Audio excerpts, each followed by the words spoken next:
Shalom.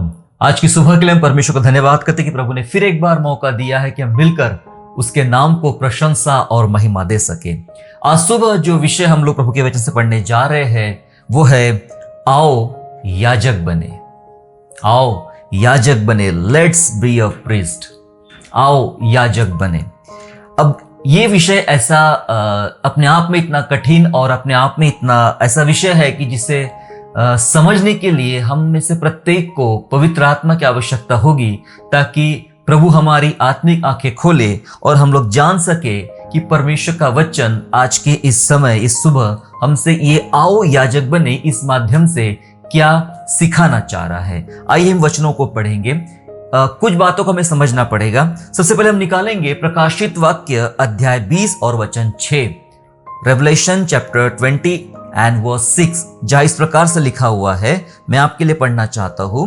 धन्य और पवित्र वह है जो इस पहले पुनरुत्थान का भागी है, ऐसों पर दूसरी मृत्यु का कुछ भी अधिकार नहीं, पर अभी सुनिएगा, पर वे परमेश्वर और मसीह के याजक होंगे और उसके साथ 1000 वर्ष तक राज्य करेंगे। हालेलुया। लिखा है वचन में परमेश्वर के उन लोगों के बारे में कि वे परमेश्वर के और मसीह के याजक होंगे। परमेश्वर के और मसीह के याजक होंगे और वे मसीह के साथ 1000 वर्ष तक राज करेंगे। याजक होंगे लिखा गया है। प्रश्न ये है कि वे कौन से याजक है, या वे कौन याजक है जो 1000 साल तक मसीह के साथ राज्य करेंगे, और लिखा गया वे याजक है। तो ये याजक कौन है, हमें ये जानना। याजक कौन है? क्या हर कोई याजक बन सकता है? क्या हर कोई याजक बन सकता है? अगर हम पुराने नियम की व्यवस्था को समझने का प्रयास करेंगे तो मूसा के द्वारा जो व्यवस्था दी गई थी, उस व्यवस्था में पाया गया कि मूसा ने लेवियों के थ्रू, यानी लेवियों में से ही याजकों को चुना जाता था। लेवियों के वंश में से ही याजक तैयार किए जाते थे और वे बहुत कम होते थे, ज्यादा नहीं होते थे। लेकिन यहां परमेश्वर के वचन में लिखा गया है कि वे मसीह के साथ राज्य करेंगे 1000 साल तक। वे परमेश्वर के और मसीह के याजक होंगे। तो क्या ये वही लेवी लोग हैं, लेवी गोत्र में से आए हुए याजक है जो लोग मसीह के साथ 1000 साल तक राज करेंगे, या उसके साथ बने रहेंगे? बहुत सा सवाल है ना। फिर बाकी लोगों का क्या? यदि लेवी गोत्र में से ही लोग याजक बनेंगे, मसीह के साथ रहेंगे, तो फिर बाकियों का क्या? अन्य जातियों का क्या? यह बहुत बड़ा प्रश्न आज मेरे लिए और आपके सामने खड़ा हो जाता है मेरे प्यारों। लेकिन परमेश्वर किसी का पक्षपात नहीं करता है, इसलिए परमेश्वर के वचन को हमें ध्यानपूर्वक समझना पड़ेगा। इसलिए आज जो बात हम सीख रहे वो यही है कि आओ याजक बने, आओ याजक बने। लेकिन याजकीय पद को समझने से पहले हम एक विशेष बात को समझना पड़ेगा, और वो विशेष बात इब्रानियों की पुस्तक में मिलेगी। जी हाँ, इब्रानियों की पुस्तक में मिलेगी विशेष बात को, उसे हमें समझना पड़ेगा।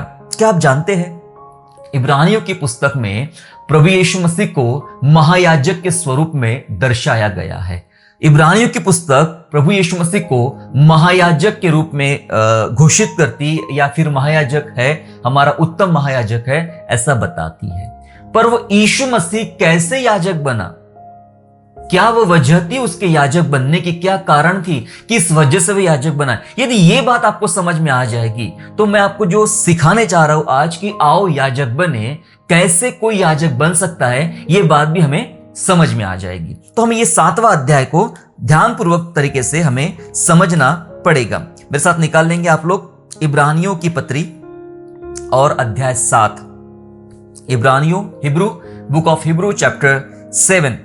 हम पूरा अध्याय पढ़ना है हमें, पर हम पूरा अध्याय न पढ़ते हुए जो जरूरी पद है जिन पर हमें आज बात करना है, उन पदों को हम लोग समझेंगे। लेकिन आप बाद में आराम से 7वें अध्याय को ध्यानपूर्वक आप लोग पढ़ सकते हैं। यदि आप 7वां अध्याय शुरू करते हैं तो 7वां अध्याय शुरू करने से पहले 6ठे अध्याय का आखिरी पद ऐसा कहता है, जहां यीशु मलिकिसिदेक की रीति पर सदाकाल का महायाजक बनकर हमारे लिए अगुवा की रीति पर प्रवेश हुआ है। मलिकिसिदेक की रीति पर प्रभु यीशु सदा का महायाजक बन चुका है। मलिकिसिदक के बारे में अब 7वां अध्याय ध्यानपूर्वक हमें समझाता है। अब 7वां अध्याय पढ़ेंगे। 7वां अध्याय पहले वचन से लिखा है यहां पर, यह मलिकिसिदक शालेम का राजा और परम प्रधान परमेश्वर का याजक सर्वदा याजक बना रहता है। जब इब्राहिम राजाओं को मारकर लौटा जाता था तो इसी ने उससे भेंट करके उसे आशीष दी। इसी को इब्राहिम ने सब वस्तुओं का 10वां अंश भी दिया, और वह पहले अपने नाम के अर्थ के अनुसार धर्म का राजा और फिर शालेम अर्थात शांति का राजा, जिसका ना तो पिता न माता न वंशावली है, जिसके न दिनों का आदि है न जीवन का अंत है, परंतु परमेश्वर के पुत्र के स्वरूप ठहरा। 3 पद पढ़ लिए हमने और मलिकिसिदक को समझने का हम लोग प्रयास करेंगे। दरअसल मलिकिसिदक जो है इब्राहिम के समय, उसके समकालीन समय का व्यक्ति है। इब्राहिम के समय जो था समकालीन एक व्यक्ति है, और बाइबल कहती है मलिकिसिदक के बारे में कि वह धर्म का राजा है, शालेम का राजा यानी शालोम का राजा, शांति का राजा। और तीसरे पद का अंतिम लाइन ऐसा कहती है, वो परमेश्वर के पुत्र के स्वरूप में ठहरा। दरअसल वो एक प्रमाण था या एक ऐसे संकेत था, परमेश्वर बता रहा मलिकिसिदक की रीति के अनुसार कि जैसे मलिकिसिदक था वैसा ही उद्धारकर्ता प्रभु यीशु मसीह होगा। जी हां, ये समझना होगा इस बात को हमें। तो क्या समझा इस बात में? जब इब्राहिम के समय की ये बात है, जब इब्राहिम राजाओं को लूट कर, लड़ाई करके जो लूट का माल लाया था, उसने सोचा कि यहां पर एक ही व्यक्ति है, वो राजा था। एक बात याद रखिए, मलिकिसिदक राजा था, उस राजा था और साथ ही साथ वो याजक भी था।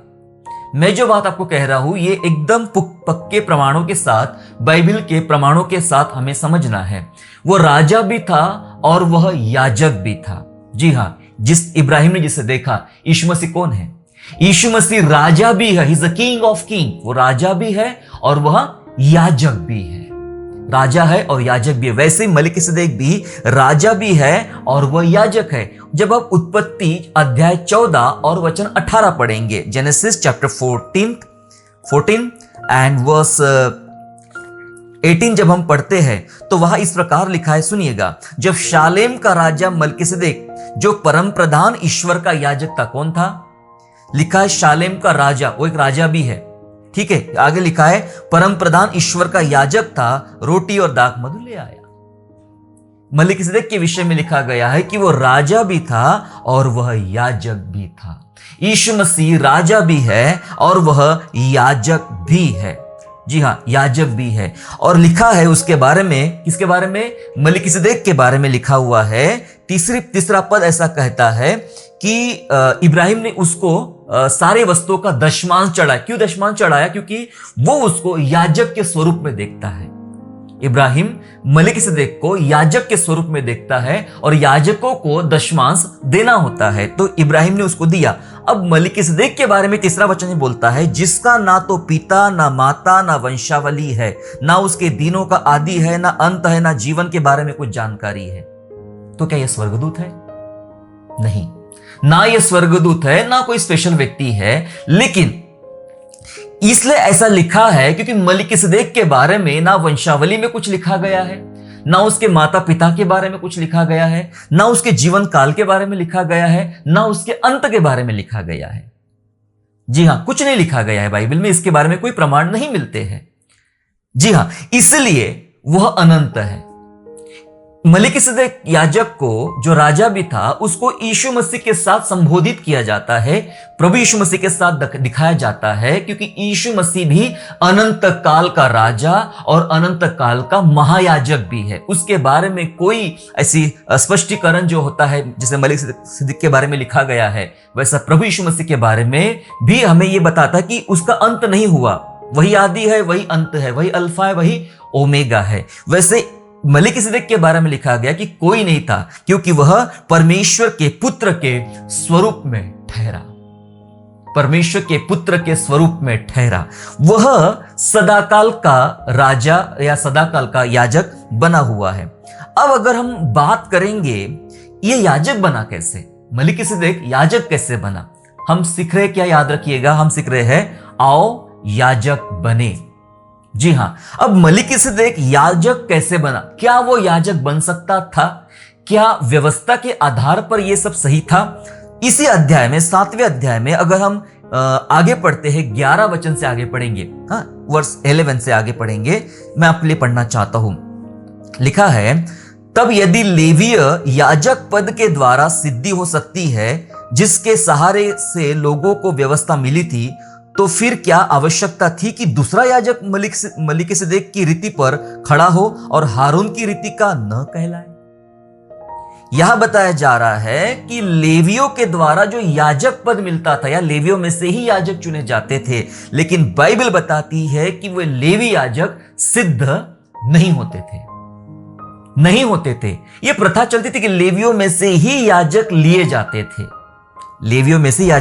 थे, लेकिन वे सिद्ध नहीं थे। इसलिए यहां जो याजक चुना गया है वो मलिकिसेदेक की रीति पर। यह कौन सी रीति है मलिकिसेदेक? क्योंकि मलिकिसेदेक कभी भी लेवी वंश का नहीं था। फिर याजक कैसे बना? सुनिए, हम मुद्दे पर आ रहे हैं। मलिकिसेदेक जब लेवी वंश का नहीं था तो याजक कैसे बना? जबकि मूसा के द्वारा हारून की रीति पर एक ही व्यवस्था थी कि लेवियों में से ही याजक बनाया जाए, क्योंकि लेवियों में से जो याजक बनते थे वे सिद्ध नहीं थे। इसलिए यहां पे एक नए याजक की जरूरत पड़ी, ऐसा लिखा है बाइबल में। आगे लिखा है, क्योंकि जब याजक का पद बदला जाता है तो व्यवस्था का भी बदलना अवश्य है, क्योंकि जिसके विषय में ये बातें कही जाती है कि वह दूसरे गोत्र का है जिसमें से किसी ने वेदी की सेवा नहीं की। नोटिस करने वाली बात, कौन से गोत्र का है? मलिकिसेदेक कौन से गोत्र का है? ऐसे गोत्र का है उसके गोत्र में से कभी किसी ने वेदी की सेवा नहीं की। यह बात को नोटिस करके रखना, इस पर हम आगे बात करेंगे। गोत्र में से किसी ने वेदी की सेवा नहीं की। और आगे लिखा है, तो प्रगट है कि हमारा प्रभु यहूदा के गोत्र में से उदय हुआ और इस गोत्र के विषय में मूसा ने याजक पद की कुछ चर्चा नहीं की। यीशु याजक बना, महायाजक बना, इब्रानियों की पत्री के अनुसार, क्योंकि याजकों का काम होता है कि लोगों को परम प्रधान पवित्र स्थान में परम प्रधान परमेश्वर से उसकी मुलाकात कराना, वहां तक पहुंचाना, उनके लिए दुआ करना, उनको वहां तक ले जाना, उनकी भेंटों को ले जाना, बलिदान को ले जाना। यह याजकीय कार्य था, महायाजकीय कार्य था मेरे प्यारों। अब यहां लिखा है कि जैसे मलिकिसेदेक उस गोत्र में से नहीं था, क्योंकि उसके गोत्र में से कभी किसी ने वेदी की सेवा नहीं की थी, और वेदी की सेवा करने का अधिकार परमेश्वर ने लेवी में से लोगों को दिया था। याजकों में से याजक जो चुने जाते थे वो लेवी में से थे।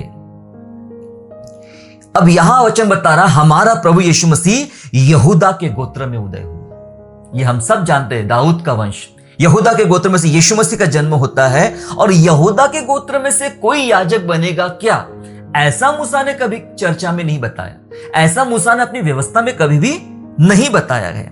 ये बात को हमें समझना है।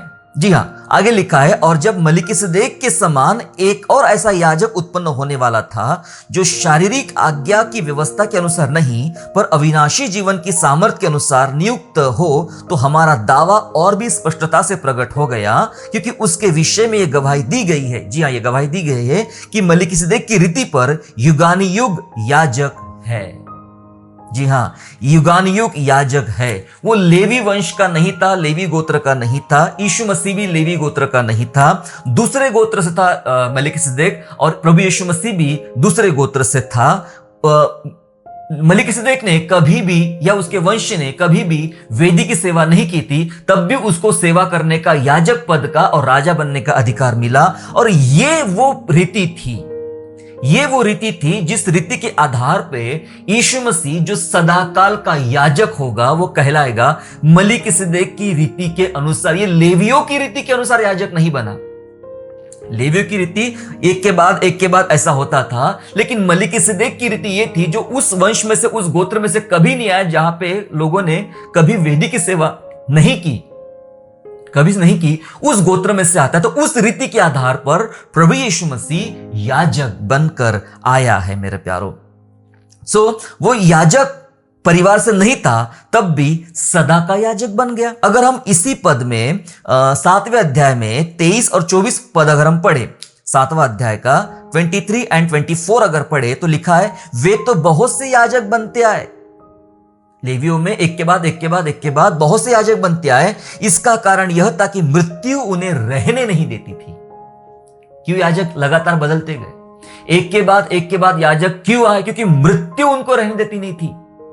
और मृत्यु में पड़ते थे वो लोग। कोई 30 साल में मर गया, कोई 50 साल में मर गया, कोई 60 साल में मर गया। ऐसा ही होता था। एक के बाद एक याजकों की नियुक्ति होती थी। मृत्यु उनको रहने देती नहीं थी। लेकिन आगे लिखा है, पर यह, यानी यीशु मसीह के बारे में लिखा है, यह युगानुयुग रहता है और इस कारण उसका याजक पद अटल है।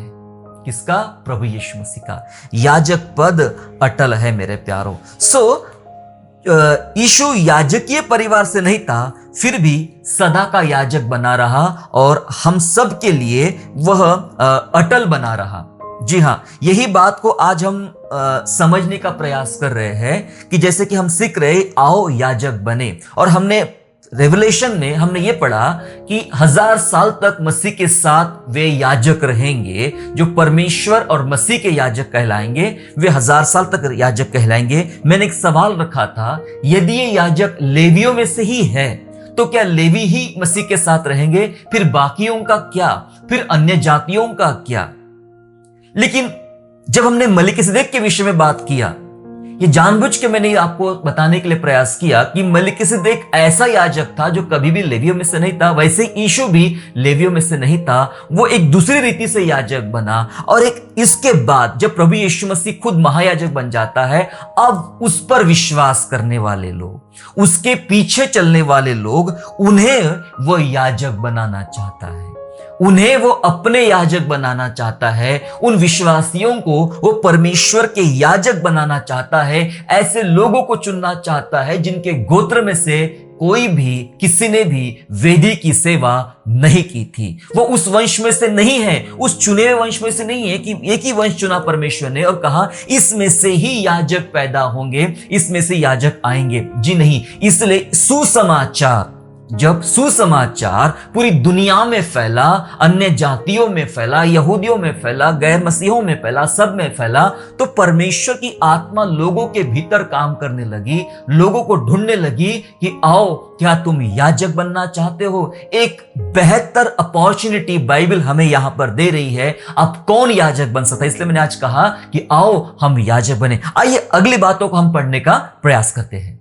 ये वो बातें हैं जो परमेश्वर के वचन में लिखी गई है कि इन बातों के माध्यम से परमेश्वर उन विश्वासियों को, उन अनुयायियों को याजक बनाना चाहता। मेरे साथ निकालेंगे आप 1 Peter chapter 2 and verse 5 and verse 9। पहला पत्रस अध्याय 2 वचन 5 और वचन 9। पहला पत्र दूसरा अध्याय का वचन 5 ऐसा कहता है, सुनिए, तुम भी आप जीवते पत्थरों की नाई आत्मिक घर बनते जाते हो, जिससे याजकों का पवित्र समाज बनकर ऐसे आत्मिक बलिदान चढ़ाओ जो यीशु मसीह के द्वारा परमेश्वर को ग्राह्य है। जी हां, लिखा है तुम याजकों का पवित्र समाज बनकर आत्मिक बलिदान चढ़ाओ। किसको बोला जा रहा है? उन कलीसियाओं को बोला जा रहा है जिनको सुसमाचार सुना दिया गया और सुसमाचार के द्वारा उनका उद्धार हुआ। उन्होंने अपने पापों की क्षमा पाया, यीशु मसीह को अपना मुक्तिदाता के स्वरूप में स्वीकार किया। अब ऐसे लोगों को जब वे आत्मिक रूप से बढ़ रहे हैं, आत्मिक बातों में बढ़ रहे हैं, आत्मिक प्रेम में बढ़ रहे हैं, उनको परमेश्वर का वचन आश्वासन दे रहा है कि अब तुम याजकों का पवित्र समाज बनकर आत्मिक बलिदान चढ़ाओ। 9वां पद भी पढ़ लेंगे, फिर समझेंगे। 9 वर्ष में ऐसा लिखा गया है, पर तुम एक चुना हुआ वंश। कलीसिया कौन है? जिनको यीशु मसीह के सच्चे पवित्र सुसमाचार के द्वारा चुना गया, परमेश्वर की संतान बनाया गया। क्योंकि वचन कहता है जितनों ने यीशु को ग्रहण किया उतनों को परमेश्वर ने अपनी संतान होने का अधिकार दिया, यूहन्ना 1:12 के अनुसार। जी हां, यह लिखा है तुम एक चुना हुआ वंश हो। जी हां, और राज पदधारियों का और याजकों का समाज हो। याजकों का समाज, राज पदधारियों का समाज हो। जी हां, और पवित्र लोग और परमेश्वर की निज प्रजा और इसलिए कि जिसने तुम्हें अंधकार में से अपनी अद्भुत ज्योति में बुलाया है, उसके गुण प्रकट करो। यहां दरअसल एक आइडेंटिटी बताई जा रही है कलीसिया की, स्पेशली उन लोगों की जिन्होंने पश्चाताप करके पापों की क्षमा पाकर यीशु मसीह को अपना मुक्तिदाता मान लिया है। उन्हें बताया जा रहा अब तुम कौन हो। 5वां पद बोलता है कि तुम या पवित्र याजकों का समाज बनकर आत्मिक बलिदान चढ़ाओ। और 9वां पद बोलता है तुम चुना हुआ वंशो, राज पदधारी याजकों का समाज हो। Who are you? कलीसिया, आप कौन हैं? बाइबल बता रही है हम याजक है, याजकों का समाज है। जब याजकों के समाज की हम बात कर रहे हैं तो याजकों का समाज तो बहुत ही कम था। पहले ज्यादा लोग नहीं बनते थे, उनका काम जो होता था वो ज्यादा नहीं होता था, ज्यादा लोग नहीं बनते थे उसमें से याजक। परंतु यहां कलीसिया, जहां भीड़ बढ़ रही है, बहुत सारी आत्माएं जो कभी परमेश्वर के नहीं थे अब वे प्रभु के पास आ रही है, तो अब परमेश्वर उन्हें अपने याजक बनाना चाहता है जो उसके कभी नहीं थे। दूसरी बात बताऊं मैं तो मलिकिसदेक की रीति पर यीशु मसीह याजक बनता है। क्या रीति है, क्या रिवाज था? ये रिवाज ये था, पहले रिवाज यही था कि लेवियों में से याजक बनाए जाएंगे, लेकिन जबकि मलिकिसदेक तो लेवी था भी नहीं, ना उसके वंश ने कभी भी वेदी की सेवा की थी। क्या आप जानते हो आपका और मेरा चुनाव परमेश्वर किस काम के लिए कर रहा है? मेरे बाप दादे, मेरे वंशज जो पुराने, वो कभी भी उन्होंने परमेश्वर को नहीं जाना, ना वे जानते थे, ना मेरी खानदान में कभी कोई ऐसा आदमी पैदा हुआ जिसने कभी जीवते परमेश्वर की सेवा किया हो, वो याजक बना हो, वो पास्टर या बिशप या रेवरेंड या इवेंजलिस्ट हो, कभी भी नहीं। मैं तो अन्य जातियों में से परमेश्वर के पास आया और उसने मुझे अपनी संतान बनाया। लेकिन ये वो पद है, बाइबल की आयत ये है जो हमें ये बात बताती है कि अब तुम्हारे वंशों ने, तुम्हारे लोगों ने कभी वेदी की सेवा नहीं की, लेकिन परमेश्वर मलिकिसदेक की रीति पर तुम्हें भी चुनता है अपने याजक बनने के लिए। ऐसी रीति, मलिकिसदेक रीति का मतलब होता है ऐसी रीति जहां वो एक जो पुरानी व्यवस्था है ना, एक परमानेंट जो ढांचा बनाया गया था कि इस ढांचे के अंतर्गत ही लेवियों में से ही याजक बनेंगे, वो ढांचा को तोड़ के, इसलिए तोड़ना पड़ा ढांचा क्योंकि लेवी सिद्ध नहीं थे, इसलिए यीशु मसीह एक सदाकाल का महायाजक बना, हमें अपने याजक बना था यीशु मसीह। कितनी सुंदर बात है, कितनी अच्छी अपॉर्चुनिटी है। अब कलीसिया को प्रभु यीशु मसीह खुद के याजक बनाता है ताकि हम वो वेदी की सेवा कर पाए, पवित्र परमेश्वर की सेवा कर पाए, पवित्र राजा की हम लोग सेवा कर पाए। जी हाँ मेरे प्यार, जैसे मेरे परिवार में से कोई लेवी नहीं था या कोई याजक नहीं था, वैसे हो सकता कि आपके परिवार में से भी, आपके कलीसिया में से भी शायद कोई लेवी और याजक में से नहीं था, लेकिन आपको और मेरा चुनाव ये बहुत खास बात के लिए किया गया परमेश्वर के द्वारा, और वो बात यह थी कि तुम मेरे याजक बनो। परमेश्वर कहता है तुम याजकों का समाज हो, तुम मेरे याजक बनो। और यहां लिखा है 5वें पद में, याजक बनकर, तुम याजक बनकर क्या करो? पवित्र आत्मिक बलिदान चढ़ाओ। और हमने प्रकाशित वाक्य में पढ़ा कि 1000 साल तक वे याजक, यीशु मसीह के याजक और परमेश्वर के याजक उसके साथ राज करेंगे। कौन होंगे वो? आप और मैं। आप और मैं में से लोग रहेंगे वे जिन्होंने परमेश्वर को प्रसन्न किया, परमेश्वर की आराधना किया। ऐसे याजक लोग रहेंगे जो यीशु मसीह की आराधना करेंगे। तो याजकों का जो काम था, अब हम अपने मुद्दे पर आ रहे हैं कि याजकों का मेन काम क्यों प्रभु हमें याजक बनाना चाहता है। याजकों की 2 मुख्य बातें थी। क्या? सबसे पहला, याजकों को मंदिर में बलिदान चढ़ाना पड़ता था, लेकिन बलिदान चढ़ाने से पहले खुद को शुद्ध करना पड़ता था, खुद को पवित्र करना पड़ता था। उसी के बाद वे मंदिर में भीतर प्रवेश कर सकते थे। फिर खुद को पवित्र करने के बाद में उनको कलीसिया मतलब लोगों के लिए बलिदान चढ़ाना पड़ता था। होम बलि, पशु बलि, अन्न बलि जो होती थी वो उनको चढ़ाना पड़ता था, उनके तरफ से उनको चढ़ाना पड़ता था। याजकों का मुख्य काम यह था बलिदान चढ़ाना। दूसरा याजकों का मुख्य काम यह था कि परमेश्वर से वार्तालाप करना, बात करना या फिर प्रार्थना करना। प्रार्थना करना, वो लोग जो पीछे खड़े हैं, मंदिर के बाहर खड़े हैं, मंदिर के आंगन में खड़े हैं, जिनकी भेंटों को लाया गया, जिनके पाप क्षमा की निवेदन को लाया गया, उनके लिए दुआ करना, उनके लिए प्रार्थना करना, ये 2 मुख्य काम याजकों के हुआ करते थे। एक बलिदान चढ़ाना, दूसरा वार्तालाप करना या फिर प्रार्थना करना। ये दो मुख्य काम हुआ करते थे। अब यीशु मसीह पर जब हम विश्वास करते तो यीशु मसीह के द्वारा अभी यीशु मसीह प्रत्येक विश्वासी को परमेश्वर के सामने याजक बनाता है। अगर हम सुसमाचार को और बाइबल को स्पष्ट और ध्यानपूर्वक पढ़े तो हमें यह समझ में आता है कि यीशु मसीह प्रत्येक उन विश्वासियों को जिनका उद्धार हुआ है, उन सबको वो याजक बना देना चाहता है। तो तुम सब, इसलिए लिखा है वचन में, तुम सब याजकों का पवित्र समाज हो। जी हाँ, कलीसिया कई बार भूल जाती है कि मैं कौन हूं, मेरी अपनी पहचान क्या है। मैं पवित्र याजकों का समाज हूं। याजकों का समाज हूं तो मेरी जिम्मेदारी है बलिदान चढ़ाना और परमेश्वर से वार्तालाप करना और बात करना। जब परमेश्वर विश्वासियों को याजक बना रहा है तो विश्वासियों के याजक पद का कुछ अर्थ भी है, वो भी समझना पड़ेगा। यदि आपको और मुझे परमेश्वर याजक बना रहा है तो ये इस याजकपन का कुछ अर्थ भी है और उस अर्थ को हमें समझना पड़ेगा। 4 मुख्य बातें जो याजकीय बातों को लेकर आज हम जानेंगे, जल्दी जल्दी जानेंगे कि जब विश्वासी याजक बन जाते हैं तब यीशु मसीह के द्वारा सभी विश्वासी परमेश्वर के पास आ सकते हैं। पहली बात समझ लीजिए, यीशु मसीह के द्वारा प्रत्येक विश्वासी परमेश्वर के पास आ सकते। क्यों? याजक पद का अर्थ समझना है। आपके दिमाग में जो याजक आ रहा वैसा याजक नहीं है। ये दिमाग में क्या आ रहा, अरे बाप रे मुझे याजक बनना पड़ेगा तो मुझे बहुत लंबी लंबी दाढ़ी रखना पड़ेगा, लंबे लंबे बाल रखना पड़ेगा, लंबे लंबे कपड़े पहनना पड़ेगा और फिर एकदम अजीब सी आवाज, अजीब सा पोशाक, अजीब सी चीजें करके हमें मंदिर में जाना पड़ेगा। ये नहीं, वो एक सीन आप तैयार कर रहे हो, वो उसकी बाहरी पृष्ठभूमि है, उसके भीतरी अर्थ को जानना है हमें। यीशु मसीह आपको और मुझे याजक क्यों बना रहा है? क्योंकि याजकों का पहला काम क्या था, याजकों की जिम्मेदारी क्या थी? आपको पता है, सिर्फ और सिर्फ याजक ही होते थे, महायाजक या याजक ही होते थे जो परम पवित्र स्थान में प्रवेश कर सकते थे। यीशु मसीह हमारे लिए महायाजक बना इब्रानियों की पत्री में, और वो हमारे पाप लेकर सीधा पर्दा फाड़ दिया, अंदर तक पहुंच गया, हमारे रास्ता खोल दिया।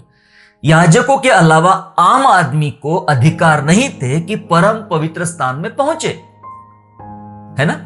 अब विश्वासी को परमेश्वर ने याजक बनाया है तो याजकों को वो अधिकार मिलता है, यीशु मसीह के द्वारा सभी विश्वासी को वो अधिकार मिलता है कि वे यीशु मसीह के द्वारा पिता के पास आ सकते हैं बिना किसी रोक टोक के, और कभी भी और कहीं भी। हालेलुया। पहले हम दूर थे, अब नजदीक आ गए हैं। अब कभी भी कोई भी एक विश्वासी परमेश्वर पिता को पुकार सकता है, बात कर सकता है, उसके करीब आ सकता है। पहले अधिकार नहीं था, लेकिन विश्वासी को अधिकार दिया। ये याजक बनाया है प्रभु यीशु मसीहा ने हमें। अगर हम इस बात को और समझेंगे तो मेरे साथ निकालना पड़ेगा आपको इफिसियों की पत्री निकालना पड़ेगा, 2 अध्याय और वचन 18-19। Ephesians chapter 2 and verse 18 and verse 19, जहां इस प्रकार लिखा है, क्योंकि उसी के द्वारा हम दोनों की एक आत्मा में पिता के पास पहुंच होती है। यीशु मसीह के द्वारा पहुंच होती है, इसलिए तुम अब विदेशी और मुसाफिर नहीं रहे, परंतु पवित्र लोगों के संगी, स्वदेशी और परमेश्वर के घराने के हो गए हो। हालेलुया। हम परमेश्वर के घराने के हो गए, मिलन हो गया है। पहले दूर थे, सिर्फ याजक लोग ही पवित्र स्थान में जा सकते थे, आज मैं जा सकता हूं, आप जा सकते हैं। सभी विश्वासी जिन्होंने पापों की क्षमा पाया, यीशु पर विश्वास किया, वे सभी परम पवित्र स्थान में प्रवेश कर सकते हैं, पिता के पास उनकी पहुंचे। तो विश्वासियों के याजक पद का पहला अर्थ यह होता है कि हमारी सीधी पहुंच होती है अभी परम पवित्र स्थान में। दूसरा काम जो याजकों को किया करना पड़ता था और अभी विश्वासियों को जो यीशु मसीह के द्वारा याजक बनते हैं उन्हें करना पड़ेगा। दूसरा काम क्या होता है? सभी विश्वासी पवित्र जीवन जीने के लिए बाध्य है। जी हां, बाध्य है। आप ये नहीं कह सकते हैं कि अब मैं संडे को चर्च जाऊंगा और मंडे से सैटरडे अपनी जिंदगी जीऊंगा, अपने तरीके से जीऊंगा, अपना स्टाइल, मेरा अपना जीवन शैली मेरी होगी। हम नहीं कह सकते हैं, क्योंकि हमें भूलना नहीं है कि मैं कौन हूं, मुझे क्या बनाया यीशु मसीह ने। मुझे यीशु मसीह ने अपने याजक बनाया है। तो याजकों के लिए जरूरी क्या था? याजकों को पवित्र जीवन जीना कंपलसरी था, बाध्य था। जीना यानी जीना है, उनके लिए कंडीशन नहीं थी, उनके लिए कोई ऑप्शनल नहीं था, वो उनके लिए जरूरी था, बाध्यता। तभी आप याजक होंगे जब आप पवित्र जीवन जियोगे। मंदिर जाते समय भी और मंदिर के बाहर हो तब भी, जब आपकी और मेरी पहुंच परमेश्वर के पास होगी तब भी हमें पवित्र बने रहना है। और जब हम अपने घरों में रहते हैं, अपने दफ्तरों में रहते हैं, अपने ऑफिस में रहते, सोसाइटी में रहते, लोगों के बीच में रहते हैं, तभी भी आपको पवित्र जीवन जीना है। इसके लिए आप बाध्य हो। जब आप पहला पत्रस, है ना, पहला पत्रस और पहला अध्याय और वचन 15 और वचन 16, first Peter chapter 1 and verse 15 and 16 जब आप पढ़ते हो तो जहां ऐसा लिखा गया है, लिखा है कि पवित्र बनो क्योंकि मैं पवित्र हूं। याजकों के लिए संदेश, सभी विश्वासियों के लिए संदेश, क्योंकि वे याजक है। पवित्र बनो क्योंकि मैं पवित्र हूं। जब तुम्हें पिता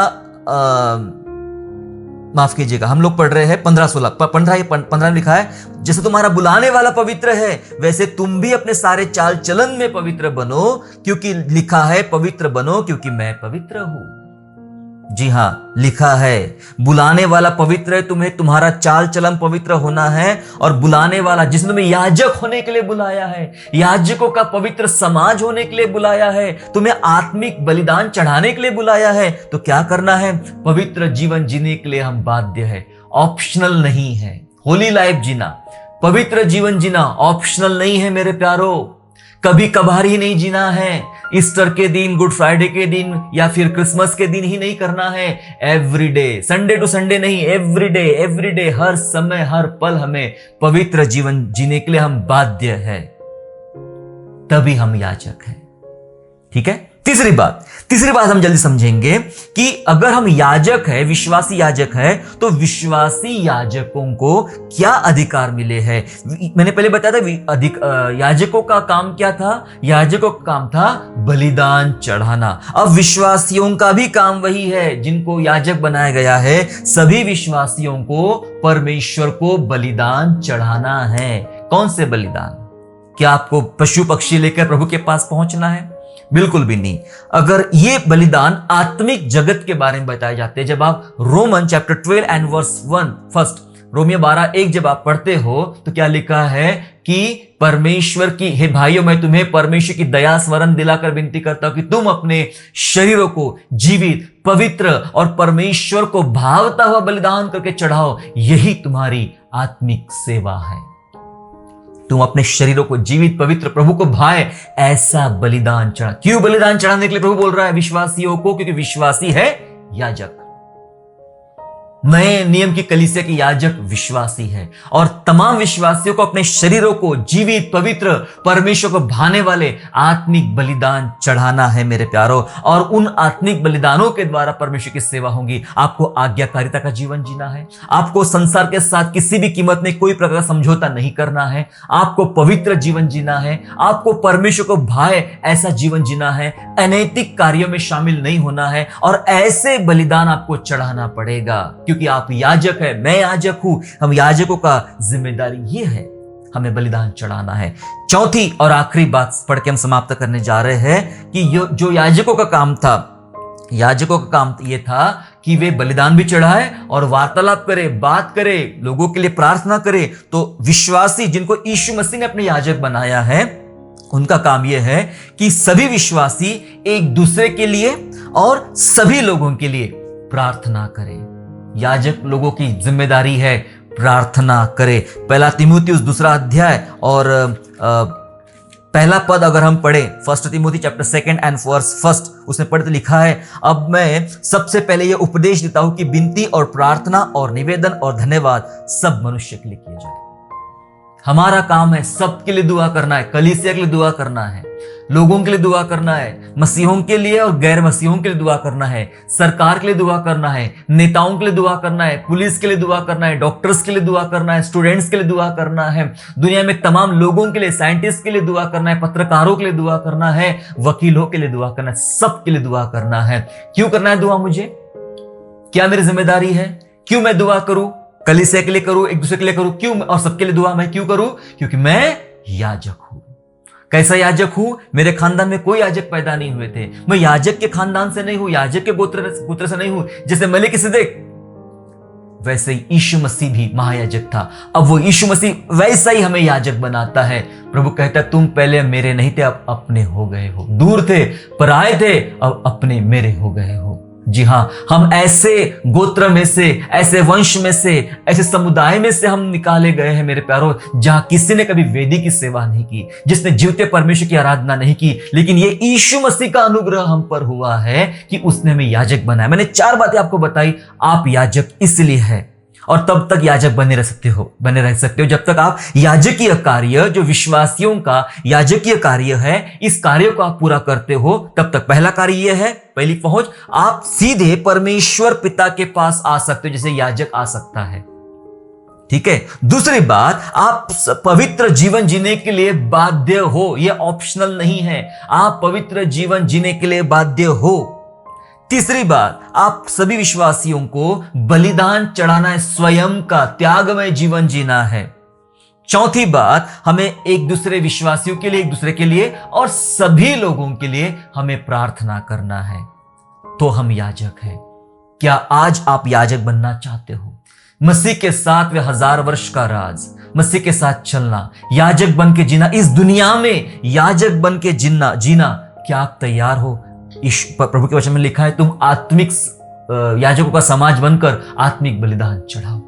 क्या आप तैयार हैं? मैंने इसलिए आज सीखे कि आओ याजक बने। क्या आप आज याजक बनना चाहते हो? क्या आपका ऑर्डिनेशन हो चुका है याजक बनने का? जी हां, ऑर्डिनेशन यीशु मसीह के लहू के द्वारा होगा। हमारा सिलेक्ट करने वाला हमारा परमेश्वर है, हमें ऑर्डिनेट करने वाला हमारा परमेश्वर है। हम याजक हैं, और याजकों की जिम्मेदारी मैं आपको बता चुका हूं, यह काम हमें करना है। अगर आपको अभी भी लगता है कि मेरी पहचान क्या है, मैं कौन सा काम करूं, मुझे खुदा ने किस विशेष काम के लिए चुना है, तो ये याजक बनने के लिए चुना है।